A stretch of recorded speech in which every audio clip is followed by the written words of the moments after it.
and this is The Grey Area, a show where we talk about the most diverse and topical subjects, and we try and learn more about how they affect people in different ways. Last week we discussed the appearance of mysterious monoliths and the possible existence of aliens. However, this week we'll hit much closer to home as we will discuss COVID-19 and the effects of mental health on people in Ireland.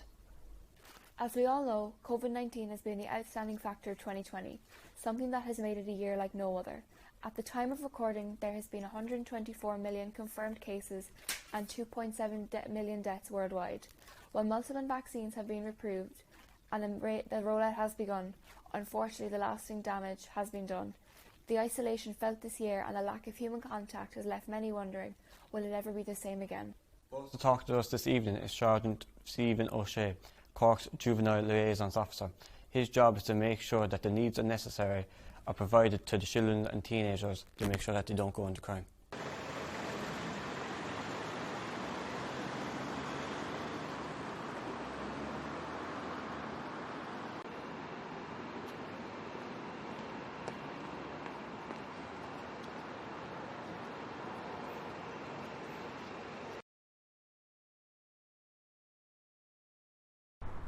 Well, I think it has had a significant impact on the youth in general, in that is, young people have been deprived of social interaction, and it's definitely affected their mental well-being and social development. However, I strongly like to point out that the behaviour of the youth in general has been impeccable over the last 12 months during this pandemic. In relation to youth offending has definitely decreased. That's largely due to the lack of opportunity, because people aren't out and about and shops were closed and so on and so forth.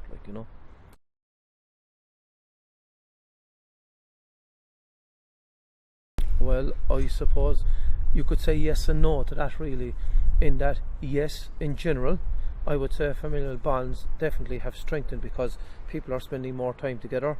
I mean, I have 3 youths in my own home, and we spend more time together because my wife in particular works from home more, and we spend more time together. However, where there were underlying issues such as behavioural issues with youths, that definitely would have the strain in the home would have definitely increased there. And I suppose there is no doubt about it, when you have people, teenagers and people trying to work from home and people in a very enclosed environment and not being able to get out and social interaction, it does increase the pressure on the home. Plus the fact that some of the services that were available to youths, they're not able to access them. Some of the assistance that was available, like the youth justice projects, a lot of them, while people are doing great work with the youth justice projects at the moment, they haven't been able to physically interact with some of the young people who need this sort of assistance.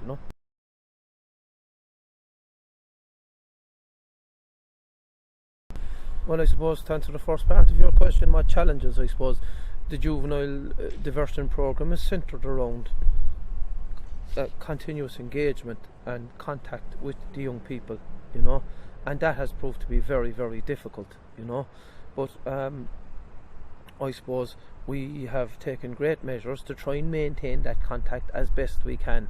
I mean, we've met people in a setting like we're here today, in the outdoors, in the car parks of Garda stations, bicycle sheds, while at all times, of course, maintaining social distancing and stuff like that. We've had to conduct some of our contact by way of telephone, which has helped to maintain the contact and the supervision for youths that are under supervision. However, while it suffices, it doesn't give the same quality of service.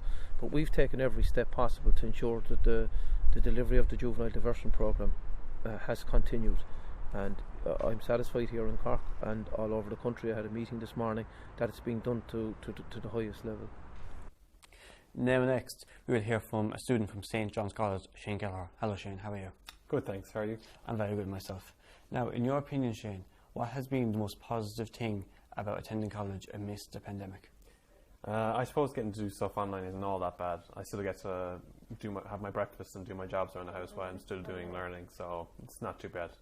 Good. If you knew that the colleges would be closed as much as they have been, would you have still continued the course? I think I still would have went to St. John's because I still actually got to see a few people and I still got to go to a few classes compared to other big colleges. Whereas if I was going to one of those colleges, I feel like I probably wouldn't have gone ahead with it because they've been all online from day one and they haven't got really to meet anyone. And I don't think that'll work for me because I'm a much more in-person learner. Do you think online learning is going to be a must after the pandemic ends? I hope things get better because I don't, unless things are better, it shouldn't be kept around because it's not the same as being in the classroom. The one-on-one is much better than over the online because it's very hard to pay attention to a screen compared to a person. Completely understandable. And thank you, Shane, so much for coming in and talking to us today and giving your perspective. Thanks very much for having me. No bother. Thank you. Already we have gained such an insight to those affected by these trying times. We will now meet with our next speaker, PJ Coogan, the radio host for the Cork 96 FM's Opinion Line. Since March of 2020, people throughout Cork City have rang in to discuss the experiences of the pandemic. Okay, so PJ, as a presenter of one of Cork's most popular radio shows in the morning, The Opinion Line, I'm sure you've got a barrage of stories from the front line of the pandemic, both the positives and the negatives, but we're sick of hearing about the negatives. Can you tell us any of the positives that have come out of the pandemic that you know about? The minute that you mention frontline, like from day one, it's been positive. Guards, doctors, nurses, firefighters, down to volunteers in GA clubs, from day one, they pulled together. Like at the very start of it, the community call was set up. That was the City and County Council. They both set up a community call. And it was a wonderful thing. We read the numbers out on the show every day. So you'd call the number and tell them what you needed, and somebody would come to your door and do it. And remember, this was during the first lockdown, which is a lot harsher even than what we've been in now. With the 2 kilometres, you didn't go outside the door. People were also afraid of this invisible enemy floating around. And the sense of community. And then on the front line, the nurses, the doctors, like, we were running away from this thing. We were hiding inside in our homes, not wanting to get it, not wanting to even know about it. They went back into work not knowing what they were dealing with. Doctors, nurses, everyone like that. Therapists of all kinds, into the hospitals with the sickest of people, into the ICUs with the sickest of people. And as I said before, an invisible enemy. Can't smell it, can't touch it, can't taste it. But there it is. And this thing that had come out of nowhere into our lives, disrupted our work, sent us home from work. The frontline people went in and continued to do their jobs. They're the people who, when we're running away, they ran in. And that was the biggest positive, I think, of the whole lot. And they're continuing to do it a year on. And do you find that there's any kind of wane in the community outpouring for people, or are people getting bored of it now and just kind of going back to their normal lives to whatever degree that they can? Oh, people are bored senseless. Absolutely bored senseless, which is why I think you have rule breaking going on, like Patrick's Day, crowds everywhere. It shouldn't be happening. It absolutely should not be happening. But when you stand back and think about it for a minute, it's also hard to see how it wouldn't happen because people are very, very browned off with this thing.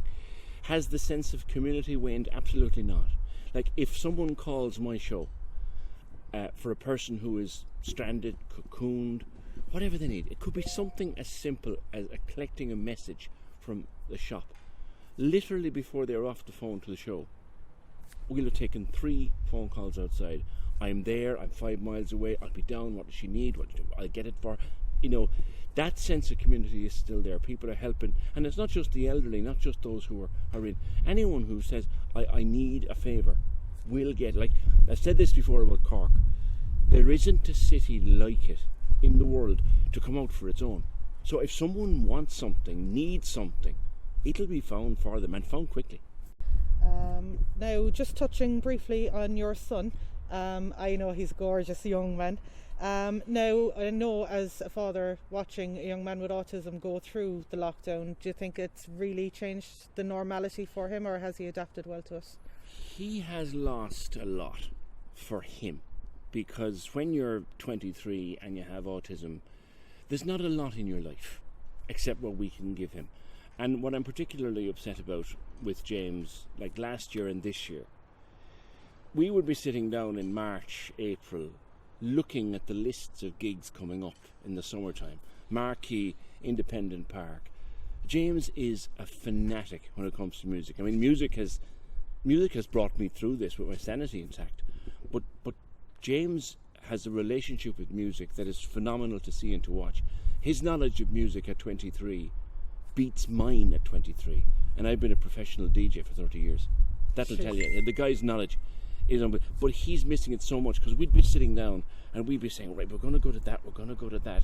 Like last year when lockdown hit, we had 8 gigs to go to. And we missed them all. And simple things like we'd go down to Driscoll's on a Saturday night. Now, he doesn't drink, but he'd come down with me on a Saturday night for an hour to see a friend of ours who plays with a guitar in Driscoll's. And then his mum would come down and pick him up and take him home, and I'd just have a few pints with my mates then. All that's gone, and he misses that so much. And that's the way I feel. In terms of day-to-day, he was lucky because his day service went back on the 18th of May. They closed last year in the first wave of closures, and then they went back with the late May, the return to normality then, or what we thought it was, and they've stayed open since, and there's great credit due, and they're more frontline workers, key workers with the people in the disability sector. And even in the latest shutdown after Christmas, they still stayed open for the lads. Now, the hours are restricted, and there's a lot of sanitation obviously going on, but he was able to go, and in the middle of it they moved. So he's a very happy lad, but he's lost out on a lot, you know. Our final guest this evening is Pieta House representative Camilla Monroe. Founded in Dublin in 2006, Pieta was established to provide freely accessible one-to-one counselling to people suffering with their mental health. First question, how has the pandemic impacted those who are in need of Pieta House's services?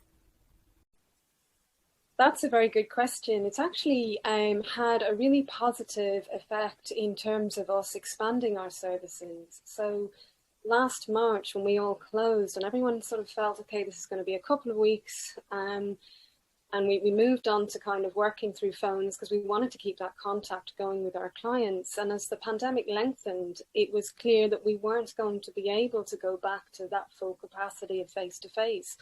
So we then not only kept the phones going, the phone therapy going, but we introduced video counselling service as well. One of the things, as the restrictions are starting to lift, is we're going to continue to offer everybody who wants to avail of our service a choice coming in of whether they would like phone therapy, video counselling, or to come into us face to face. Have you seen any positives of people spending more time with their families? I think, of course, that depends on the relationship that you have with your family. But definitely, absolutely, we have seen where it has been beneficial, and it has suited a lot of families to work from home. It has suited some people to even study from home as well. So it has given more opportunity for connection in our immediate kind of households. Do you have any advice for the viewers on how to improve their mental health as lockdown starts to lift? I think what's really important to remember is this is an unprecedented time in human history. You know, there's no map, there's no one to turn to, of anyone who can give us any idea what that's going to look like and what that's going to feel like. So I think it's really important to go at your own pace and really not put any pressure on yourself. You know, there's people out there who are feeling excited about more interaction with others. There's people who may be dreading it. So whatever you're feeling, I think it's really important to not make it wrong. Thank you, Camilla, for coming in to talk to us today. And that is all we have for tonight's episode. And we hope that you have all learned about the most vulnerable and their experiences during this pandemic. And if you would like to further this discussion more with us, please visit our website www.thegreyarea.com/discussion. And if you're having trouble during these trying times, make sure you visit www.thegreyarea.com/helplines. Thank you for joining us today, and make sure you tune in next week where we'll be discussing the far-right movement in America. Remember, wash your hands. Good night, and see you next week.